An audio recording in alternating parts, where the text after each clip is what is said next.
It is April 4th, 2024. I'm doing this again on a Thursday night before the Friday it's supposed to go out. I'm trying to stay ahead a little bit, and that's because I notice I'm falling behind on some things. So we'll start with work, though. I think work is going pretty good. Um, no real updates there that are pretty big. I think I've been touching on before getting onto this new team, just making sure that I'm kind of in the groove of things. Um, I can sense like it's going to take me a long time to feel like I'm an expert in the space, so not trying to jump the gun on that, but I do feel that like I am starting to have, especially in the areas that I'm owning, more confidence speaking about what I'm doing. And the reason that I can pick up on that a little bit is because as I'm helping some of the new employees navigate, certainly not when it comes to the code base, because I have yet to see much of that at all. I'll touch on this in just a second. But when it comes to what we're building, why we're building it, how these pieces are coming together, sort of at a higher level, that is becoming more natural. I don't feel like I'm fumbling over like, oh, how does that connect to that thing again? It's kind of just flowing. So that's good. Again, I'm not saying this to indicate like a level of expertise. It's literally been a few months, right? So um that's going to take more time. I'm just happy to see that it's starting because I've talked about this before in public forums, right? The For me getting into new areas, right? Like making I don't put myself into uncomfortable positions. I wish I did more. I don't, and it's because it scares me, right? Like I don't like feeling like I'm not an expert, but many times in my career I've been kind of forced into new situations, and every single time it's had amazing results. So it's kind of funny, like the the track record suggests that I should be learning from this. Like, hey, look, when you do this, good things happen. You know, you gain expertise in new areas, but the level of discomfort is so great. And I think the other thing is you don't realize like the benefits of that until, for me, a lot of the time it's months, right? Sometimes like a year or more into something. And then I go, wow, like I've actually learned a lot. I feel like very comfortable speaking about this. So perhaps it's that time frame where it's uncomfortable for so long that when I think back on different periods, I'm like, yeah, that sucked. Right. I don't, it's kind of like I'm not equating it to the benefits. So anyway, it's kind of cool to start feeling that. I mentioned about the code and stuff, so I do have one particular area that I'm responsible for that I'm going to spend more time with the engineers, trying to dive into the code a little bit. There's two actually. One is Rust based, and I am certainly not paying as much attention as I'd like to as the Rust code. I want to spend more time doing that, but the challenge right now is like if I prioritize my time and what I'm focused on, that is absolutely falling behind. Um, Not to say that my effort with the team is, but my focus on like learning Rust absolutely is falling behind from where I want it to be. The other areas like a performance optimization part, and I think that I have knowledge to contribute there. I understand C sharp. Hopefully people think pretty well. I've been using it for a long time, try to educate about it, right? So I'll be working with those guys to try and get a little bit more into the weeds on the code as they try to optimize stuff. A lot of performance critical areas in what we're doing. So anyway, that's kind of work update. Happy with how things are going. I think this was ultimately a good move. I'm happy with that. Okay, side projects, small update, because I've been kind of saying like I don't really know where the other guys are. I know they're busy. This is the thing, like the guys that are, um, into this project with me. Same with the last project, right? Um, I know them well, right? Like they're kind of like best friends for life, sort of thing. But we don't live close together, so uh, for me, I know like depending on your life experiences, maybe you have friends like this, right? If someone goes silent for a bit, maybe this is more common with guys too, but if someone goes silent for a bit, it's not like a malicious thing, right? Like I know that they're busy. I worked with them. They got a lot of crazy stuff going on all the time. I know what that's like, 100%. And they have families, right? have a wife. In one case, there's children involved for one of the individuals, right? Actually, for two. So, like, I know, like, I don't have kids. I have dogs, and I know that it can be a lot. And I don't have kids, so it's got to be significantly more. So, yeah, when they're kind of MIA, I don't take offense to it. It can be frustrating, but that's I don't. It's not like a personal thing, right? It's like it's frustrating because I want to see progress and I want to build with them. So I did get some updates this week, which is nice. We'll try to touch base on the weekend. I do think we have something cool to put together. Um, so yeah, I just wanted to mention it. There's probably going to be some if this picks up some pace. There's probably going to be more themes about what I'm trying to build show up. I don't know if you could hear that. I've tried to change my mic settings. There's cars that go by on the highway. It's not a highway. It's a side street, but off of one of the main roads. And when big trucks and stuff go by, especially like late at night and stuff, I can hear them very loud. When I was doing course recording, I would have to redo parts of courses. So if you're ever watching this in the future and you listen back over that last segment before I paused, curious to see if you could hear it. Um, I think more recently I've changed some mic settings to not pick it up. But anyway, I'm excited to start building some of this stuff. So you might see some of my content, kind of like when I was building Meal Coach. A lot of what I was putting out was like, I'm dealing with this in Meal Coach. I might as well make a video about it. So try to do that a little bit more. But not much to update right now. Dev leader, always lots of stuff going on. This is it's been exciting. It's like 2024 has already been very exciting for me. So um, we okay, let's start with this. I have my first like sponsored kind of content to put out, and said from the beginning, anything that I ever promote needs to be something that I find interesting that I want to get behind. So this is pretty cool. This is going to be related to. I'll leave the name out for now. I don't know. I don't know if it matters, but related to making web APIs in a very simple way. It's not necessarily like a no code solution, but it certainly makes a lot of things easier. And I remember when this individual was kind of pitching the idea to me, like, "Hey, are you interested in doing some sponsored content for this?" In my head, I'm going, "Okay, like, let's hear." Like, I don't want to resist it, but I want to make sure I can get behind it. So when he started walking me through it, like, I am not historically a web developer. I've done far more desktop development than like any other part of my software career. Like tons of desktop development, WPF, WinForms. Like even if it was server based, it was backend stuff. That's when I started doing more kind of like web based things, but not even ASP.NET. That's actually quite recent, surprisingly, considering how many people develop that way. Anyway, just kind of pitching me on it, and I'm kind of waiting for that moment where I'm like, is this just going to be something that I'm like okay with, or is this going to be something where I'm like, oh man, cool? And I had the oh man, cool moment when he was showing me like just how simple some of the stuff is, which I can appreciate because I hate dealing with it. I feel like going back to what I said at the beginning of this video, I feel like an idiot sometimes when I'm like, it's an uncomfortable space. I'm not very familiar with it. Like I understand the concept, but in practice, I'm like, I don't know what I'm doing. I feel like that with a lot of certain web stuff, and the solution they have really just when he was walking me through it. I don't know if it was just because he was doing the driving, but it seemed very obvious and very user friendly. And that was the moment for me where I was like, yep, like I can get behind that even if it's just for that. Like, yes, cool. So, I'll have some sponsored content. That'll be the first time I've done that. I've done book giveaways and stuff like that. Was never sponsored. No one paid me to do that.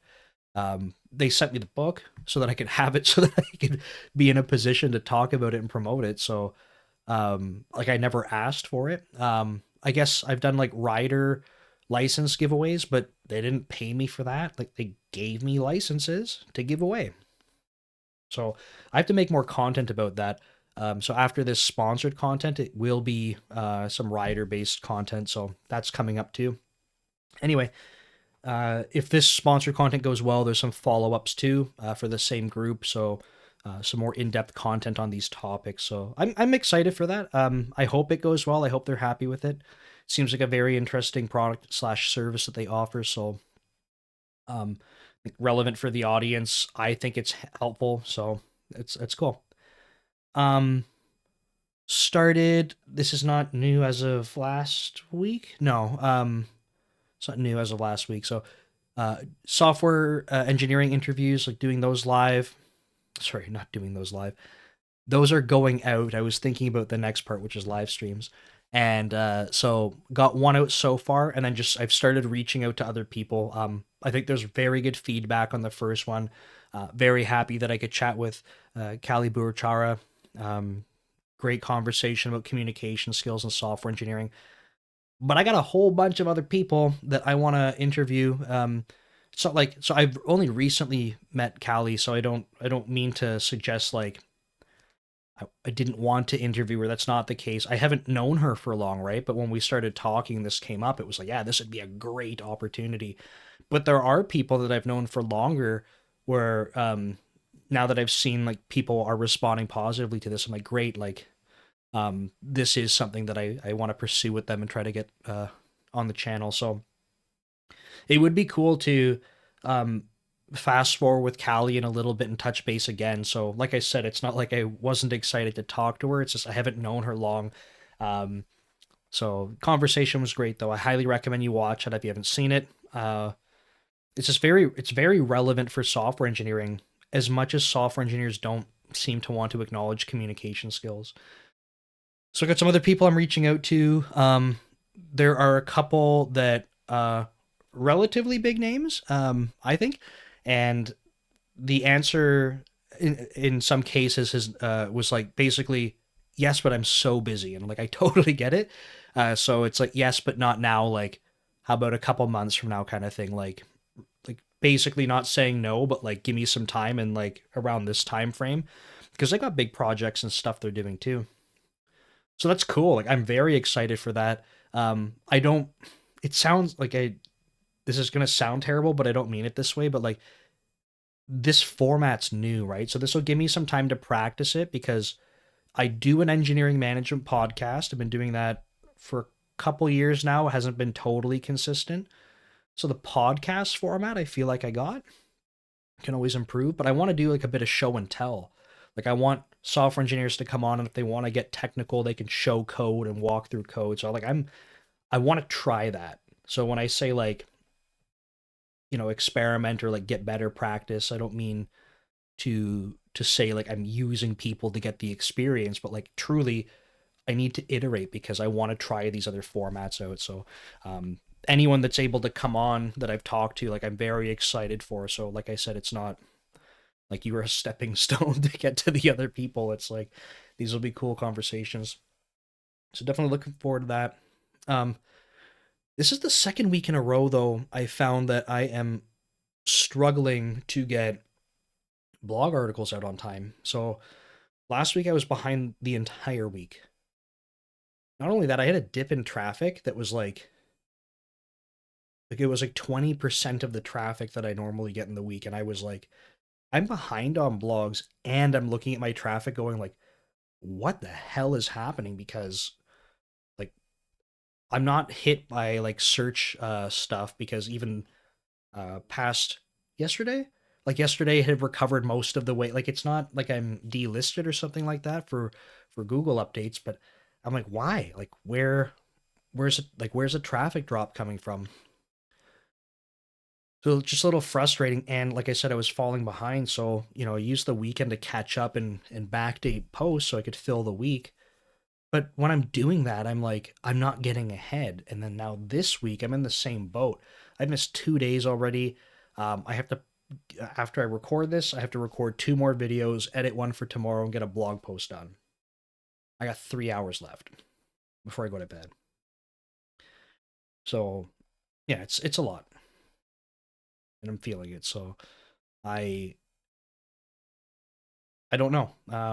Just being transparent, right? Like I have to. I'm not gonna get three blog articles like tomorrow's and the two I've missed. I will have to catch up on those between tomorrow, Saturday, and Sunday.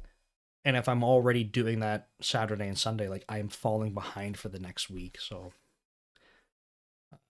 I don't I it's funny. I thought it was going to be sustainable. I don't think it is.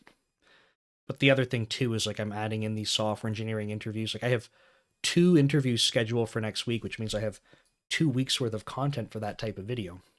And it's not replacing the video types that I'm putting out. It's in addition. And I'm doing live streams. So Monday will be a live stream again. It's going to be the third or fourth week now that I've been doing it. So I want to prove the consistency. I might change the schedule, but I want to stream more. Um, I have a tiny audience for streaming, but this last time, I'm just checking the stats. Like I had, it's the numbers seem ridiculously low, so bear with me. But I did have at least one person on almost the entire time. So they came on a few minutes in. I had one point where it dropped to zero for a little bit, and then for most of it, I had at least two, and then for about half, I had four people.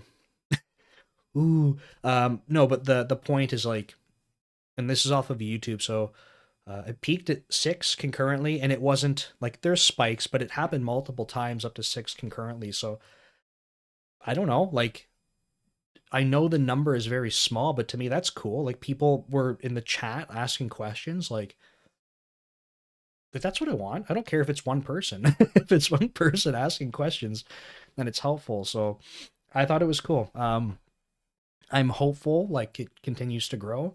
So the next time I stream, it's been to Twitch and YouTube. I've had one Twitch viewer and they were a spam bot, so yay. It would be to Twitch, YouTube. I will do LinkedIn.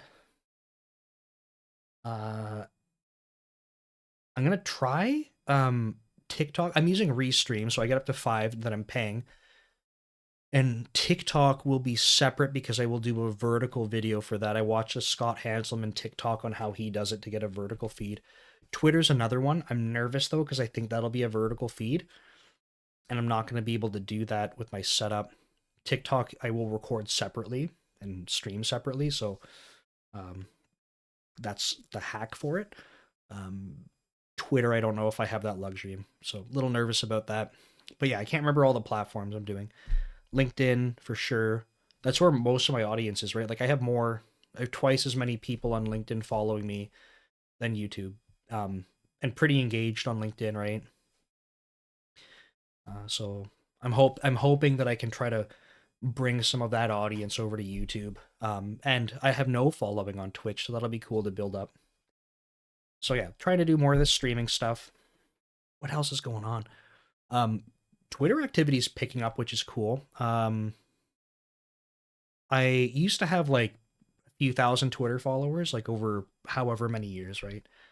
Like a decade or something. And I was just not happy with my Twitter account when I started doing social media more seriously. I was like, there's a lot of stuff, like it's super random stuff on this Twitter account. It's kind of like I don't know, like for me using my personal Facebook page and then trying to do professional stuff, and it's like stuff from when I was like in high school. Like it's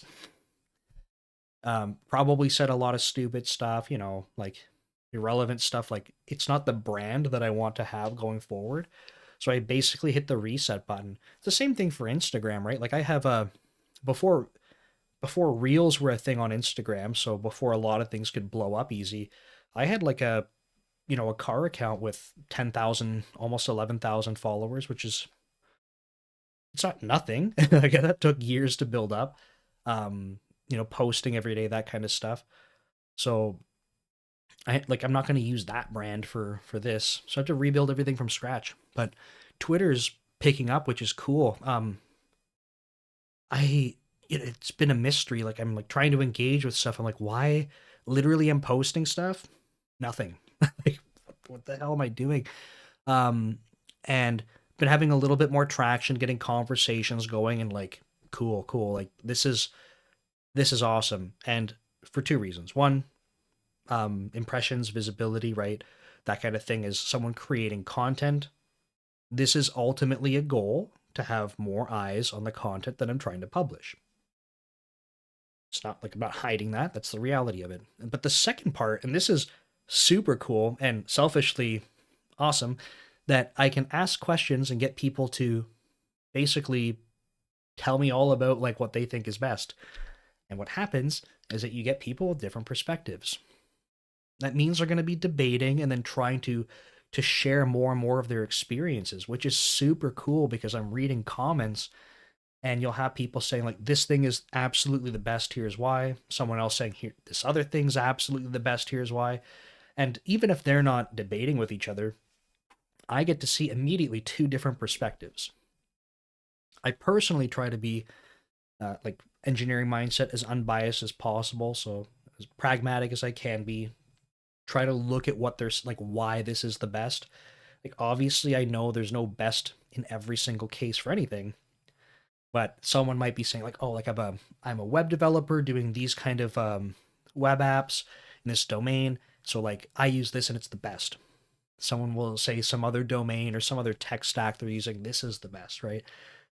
It's like cool, like now I have some ideas if I'm ever kind of in those spaces I can say, oh well, someone said like this worked really well for them, balance things out. So anyway, it's a lot of cool learning for me. Is just as a side effect of putting out content.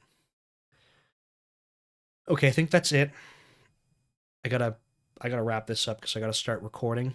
I gotta start writing. Might be up late. I might not be up late, and I might try to wake up early. Last thing I'll mention. This is probably why I'm behind this week. Now that I'm thinking about it, I've been sleeping in every day on purpose. I've changed my caffeine habits. Starting, maybe this is explaining everything.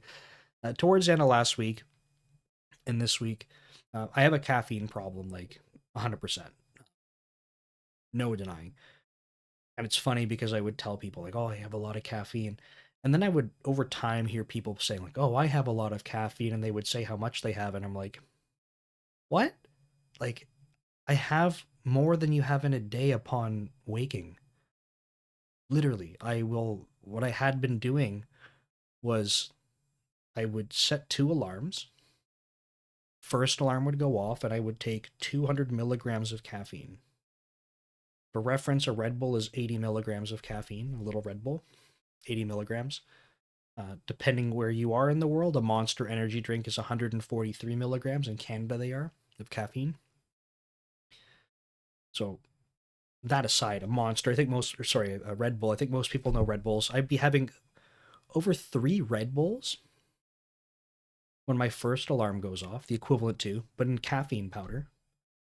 I would go back to sleep for 15 to 20 minutes because the caffeine doesn't, activate instantly. You have to digest it. Happens pretty quick, but so that would mean that when my second alarm goes off, I open my eyes and I am ready to go. Now, someone who's been having a ton of caffeine for a large portion of their life, when I say ready to go,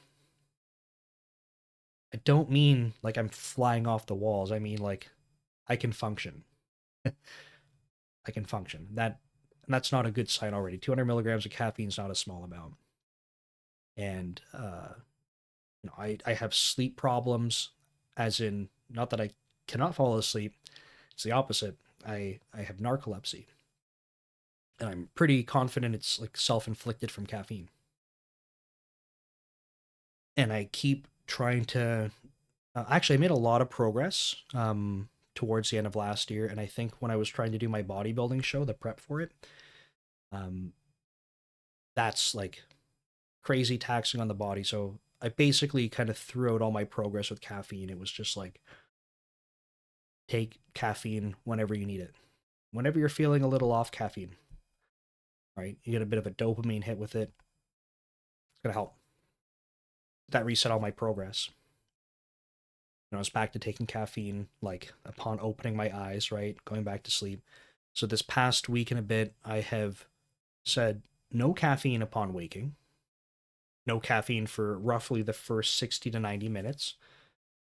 I will just drink water with some flavor, just something to, because if it's just cold water, like I can't force myself to drink it. So a little bit of flavor, get the water down. And it's been hard. And I know it's been hard because I'm sleeping in, right? Because I will wake up and what I've done sometimes is I've woken up, had my water, eaten, and been like, you're too tired. Go back to sleep. So I have been, instead of waking up at say 6, 5:30 to 6, so sleeping 5.5 to 6 hours, uh, generally trying to aim for 6 to 6.5. But instead of doing that, I am now sleeping until 7 or 8. If I'm going back to sleep, I'm basically sleeping until 8. So I'm getting close to 8 hours of sleep, but it's disrupted because of my morning routine and stuff. So I've just been missing a couple of hours every single day. By doing that over the course of the week, that's a full work day, right? 8 to 10 hours just missed. But I'm trying to correct my caffeine usage, and I think that's a big part. So I'm going to keep doing that. And I think it's just going to be rough for a bit, but I need to. Um, this is from someone who has been having like 800 milligrams to over a gram of caffeine every day for a long time. So we'll see. But I I was gonna end this video like 7 minutes ago, but yeah, I think that's why I've been missing out on the productivity. So we'll hang in there. Thank you for the support. I appreciate it as always, and we'll see you next week. Take care.